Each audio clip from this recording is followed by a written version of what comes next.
গত 15 বছরে বাংলাদেশের ব্যাংকগুলো থেকে ঋণের নামে যারা সবচেয়ে বেশি টাকা বের করে নিয়েছেন তাদের মধ্যে অন্যতম হচ্ছে চট্টগ্রাম ভিত্তিক কোম্পানি এসআলম গ্রুপের কর্ণধার সাইফুল আলম। সব মিলিয়ে কত টাকা ব্যাংক থেকে তিনি ঋণ নিয়েছেন, ঋণ পেতে গিয়ে কি ভাবে তিনি আইন লঙ্ঘন করেছেন, কার ক্ষমতার জোরে এবং কিভাবে তিনি ঋণের নামে এত টাকা ব্যাংকগুলো থেকে বের করতে পেরেছেন।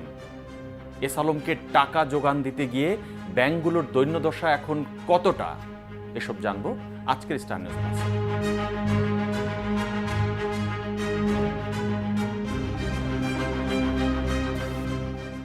বাংলাদেশে আমদানি রপ্তানি ও পরিবহন বাণিজ্যে এসআলম গ্রুপের পদচারণা দীর্ঘদিনের।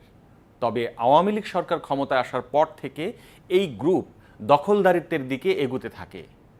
টেলিভিশন চ্যানেল থেকে শুরু করে ব্যাংক সবই দখল করেছে এই গ্রুপ।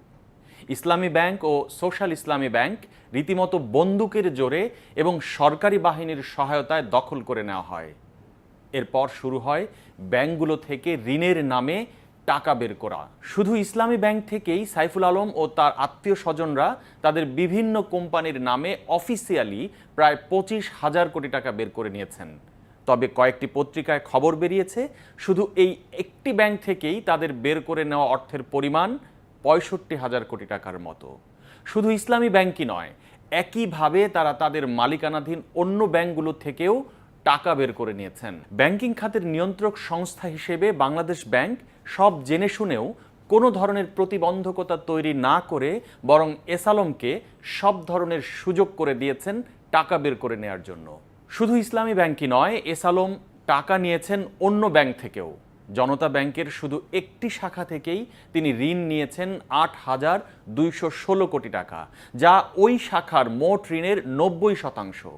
এই ঋণ আবার নির্ধারিত সীমার 167% বেশি। সব মিলিয়ে রাষ্ট্রায়ত্ত এই ব্যাংক থেকে এসআলমের ঋণের পরিমাণ প্রায় 10,500 কোটি টাকা, যা ব্যাংকটির মূলধনের প্রায় 450%। অথচ আইনগতভাবে কোনো ব্যাংক তার মূলধনের 25%-এর বেশি কোনো একক ঋণ গ্রহীতাকে ঋণ দিতে পারে না। এদিকে জনতা ব্যাংকের মোট ঋণের প্রায় অর্ধেকই এখন খেলাপি ঋণে পর্যবসিত হয়েছে। ফলে ব্যাংকটি চলতেই হিমশিম খেয়ে যাচ্ছে। এর মধ্যেও এসআলমের ঋণ পুনঃতফসিল করার সুযোগ দিয়েছে জনতা ব্যাংক, সেটিও বাংলাদেশ ব্যাংকের আইন অমান্য করে।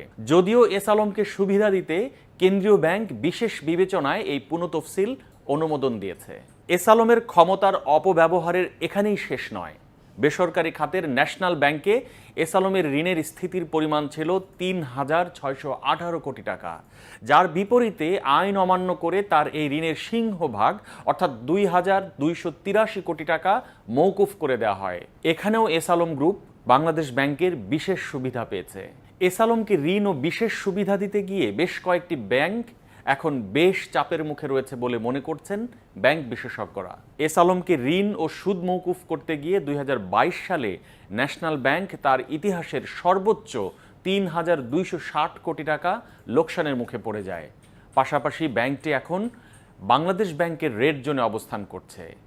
এসআলমকে বড় অঙ্কের ঋণের যোগান দিতে গিয়ে তার মালিকানাধীন বেশিরভাগ ব্যাংক বর্তমানে নগদ টাকার সংকটে রয়েছে। ফলে ইসলামী ব্যাংক, সোশ্যাল ইসলামী bank, union bank, first security ইসলামী ব্যাংক, গ্লোবাল ইসলামী ব্যাংক এবং বাংলাদেশ কমার্স ব্যাংককে বাংলাদেশ ব্যাংকের বিশেষ তহবিল থেকে টাকা ধার করে চলতে হয়েছে। বাংলাদেশে কোনো ব্যাংকের এভাবে বিশেষ তহবিল থেকে টাকা নিয়ে দীর্ঘদিন ধরে দৈনন্দিন কাজ চালানোর ঘটনা খুবই বিরল। অর্থনীতিবিদরা বলছেন, বিভিন্ন কোম্পানির নাম দিয়ে সরকারি ও বেসরকারি ব্যাংক থেকে সাইফুল আলম সহ আরও কয়েকটি ব্যবসায়ী গ্রুপ হাজার হাজার কোটি টাকা ঋণ নিয়েছে।